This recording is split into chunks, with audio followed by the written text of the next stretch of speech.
Ibrutinib emerged a few years ago, an interesting drug, and you're using it in chronic lymphocytic leukemia now. Can you tell me what was the issue you wanted to investigate in this disease? The problem is that the majority of CLL patients are elderly and they have frequent comorbidities, and they poorly tolerate the most intensive immuno-chemotherapeutic regimens. For this reason, maybe patients sometimes are undertreated, and this prevents them to reach their potential lifespan.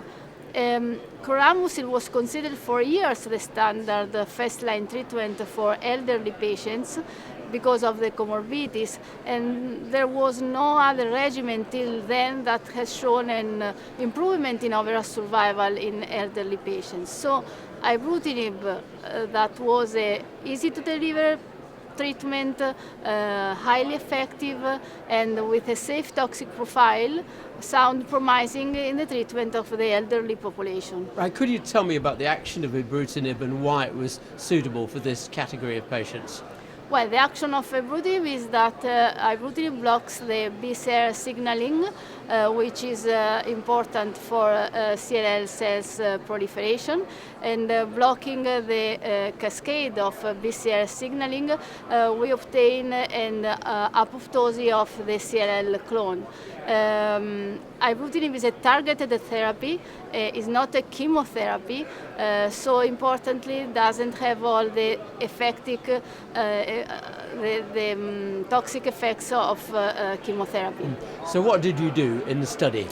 The study was a comparison, and we evaluated the efficacy of Ibrutinib compared to chlorambucil, which was considered in this moment the standard of treatment for these patients.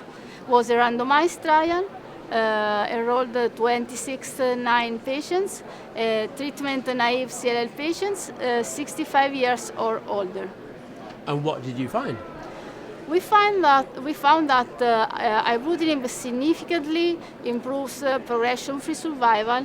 Median progression-free survival has been reached with chloroambucil at 19 months and was not reached with patients treated with Ibrutinib. The 18 months progression-free survival rate was 90% with Ibrutinib versus 45% with chloroambucil. And also, Ibrutinib significantly prolonged the overall survival, which is an important matter. By how much? At 24 months, we have 98% patients still alive with Ibrutinib versus 85% with chloroambucil. Is this drug ready for prime time then, in this setting? A request has been made to the FDA for treatment of first-line treatment, and of course is an important new step towards a chemotherapy-free treatment for elderly patients, and this is a very important issue in this population of frail patients. Now, it is potentially a more gentle treatment.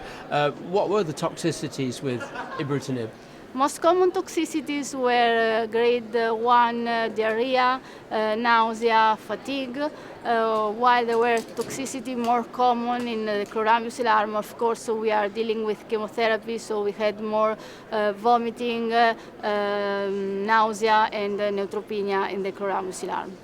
So what's your interpretation to cancer doctors now about what they should think about this new development? I think that we are going towards chemotherapy-free regimens, and this is very important for our patients. It's important for their quality of life, of course.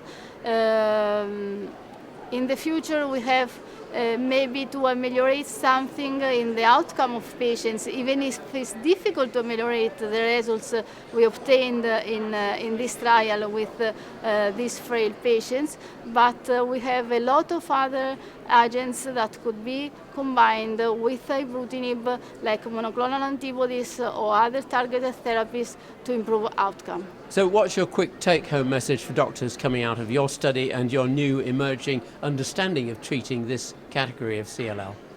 The take-home message is that we have to have hope for our patients, and we are going towards chemotherapy-free regimens, and this is very important. And if ibrutinib will be available, it would be a very nice treatment for elderly unfit patients.